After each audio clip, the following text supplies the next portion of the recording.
तो पहले आपको अपने आप से पूछना है, मैं क्या कर रहा हूं, यहाँ पे स्क्रीनिंग कर रहा हूं। अगर आपके अंदर सेल्फ रिस्पेक्ट है ही नहीं, यानी आपको फ्री में कहीं से कुछ मिल जाता है तो आप बड़े खुश हो जाते हो, जुए के पैसे से आप बड़े खुश हो जाते हो, दहेज के बारे में सोचते रहते हो सुबह से रात तक कि हाँ मेरे को कितना मिलेगा, मेरी मार्केट वैल्यू क्या है, अगर इस तरह की आपकी सोच है तो ये सेशन आपके लिए नहीं है। सो ये सेशन किन लोगों के लिए है? जिनके अंदर सेल्फ रिस्पेक्ट है। तो सेल्फ रिस्पेक्ट होती है तो फिर हम रास्ते ढूंढते हैं कि लूंगा तो नहीं किसी से दिए रुपए, तो कैसे, मतलब खुद को लायक बनाना पड़ेगा। तो वहां से लेजीनेस जड़ से खत्म होती है, क्योंकि मैंने आपको बताया ना माइंड दो तरह से काम करता है, एक है प्लेजर, सीकिंग प्लेजर, एक है अवॉइडिंग पेन। यानी कि अगर आप पूरे दिन ये सोचते रहो कि मुझे अपने किस पेन को अवॉइड करना है, और वो पेन जिसको आप अवॉइड करना चाहते हो वो पेन उससे बड़ा होना चाहिए जो पेन आपको हो रहा है वो काम करने में जो आपको करना पसंद नहीं है। आया ऊपर से गया हाँ, पढ़ने में पेन होता है, लेकिन अगर नहीं पढ़े तो इस थॉट से अगर आपको पेन होने लग जाए कि अगर मैं नहीं पढ़ा तो मेरे जो माँ बाप हैं उनकी हालत बद से बदतर हो जाएगी, ये सोच करके अगर आपको उससे ज्यादा पेन होता है जितना आपको पढ़ने में होता है, अपने आप ही पढ़ने लग जाओ। और दूसरी तरफ से मैंने क्या बोला है कि प्लेजर, यानी ऐसी सेंसेशन अंदर से रिलीज हो वो सोच करके विजन के बारे में जो उससे बड़ी हो, जो छोटी मोटी चीजों में, तो कामयाब हो जाओगे। और क्या कर सकते हो अगर इसको इंटेलिजेंटली यूज करना है तो? बोरिंग इंटरेस्टिंग का भी हमको फंडा समझ आया।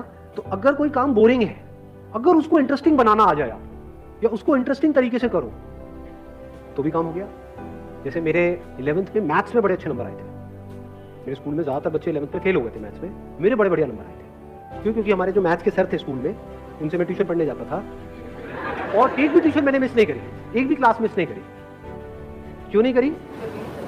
नहीं इसलिए नहीं कि वो बहुत अच्छा पढ़ाते थे, अरे नहीं नहीं नहीं, क्योंकि आज जो मेरी बीवी है वो भी वहां पढ़ने जाती थी।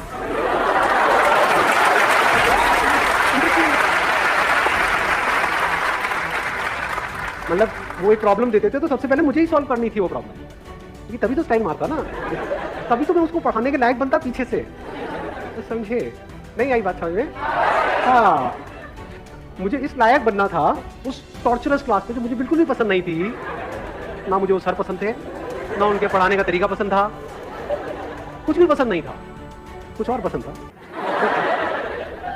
तो बोरिंग से बोरिंग भी क्लास इंटरेस्टिंग हो, एक भी क्लास मैंने मिस नहीं करी। बेटा मैं सर को कहता सर एक्स्ट्रा क्लासेस इतनी मत, सर क्यों नहीं, सर व्हाई नॉट। दिमाग लगाओ ना कि बोरिंग से बोरिंग काम को भी मैं इंटरेस्टिंग से इंटरेस्टिंग कैसे बनाऊं। ऐसा कौन सा ट्यूशन सेंटर है इस सब्जेक्ट के लिए यहाँ, इसके लिए यहाँ, इसके लिए यहाँ, 5 ही तो सब्जेक्ट हैं, तो 5 अलग अलग चूज करो, अपना काम खत्म हो गई पढ़ाई। अब कहाँ का मोटिवेशन चाहिए जी आपको? अब आपकी माँ बाप आपको रोक पाएंगे वहां पे जाने से?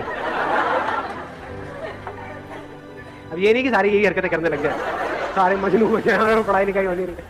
But I am just giving an idea. मैंने आपको क्या बोला अभी, अगर आपने ध्यान से सुना है तो, I am talking about the fundamentals. अब इन फंडामेंटल्स को आपको कैसे यूज करना है वो आपके ऊपर है। ज्यादातर हमारा दिमाग क्या चलता है, आइदर और में चलता है। जैसे मैं बात करता हूँ किसी सेशन में कि भाई मोबाइल की ये प्रॉब्लम्स है, तो लोग सामने से क्या बोलते हैं, सर क्या मोबाइल छोड़ दे? अरे अबे खच्चर, अबे घूचू, मैंने कब कहा कि मोबाइल छोड़ दे? और मोबाइल क्यों छोड़ना है? बट उसकी अगर आपको प्रॉब्लम समझ आएगी तो चांसेस है कि उसकी वजह से जो प्रॉब्लम हो रही है वो कम हो जाए आपकी लाइफ में। वो आपको देखना है कि आपको कम करना है, छोड़ना है, या जैसे चल रहे हो वैसे ही चलना है। That is your call. यानी जिस मंजिल तक आपको पहुंचना है, अगर वो मंजिल बिल्कुल क्लियर है माइंड में, and if you are really passionate about reaching there, वो मंजिल आपको साफ नजर आ रही है, तो रास्ता चाहे जितना मर्जी मुश्किल हो वो भी अच्छा हो जाता है।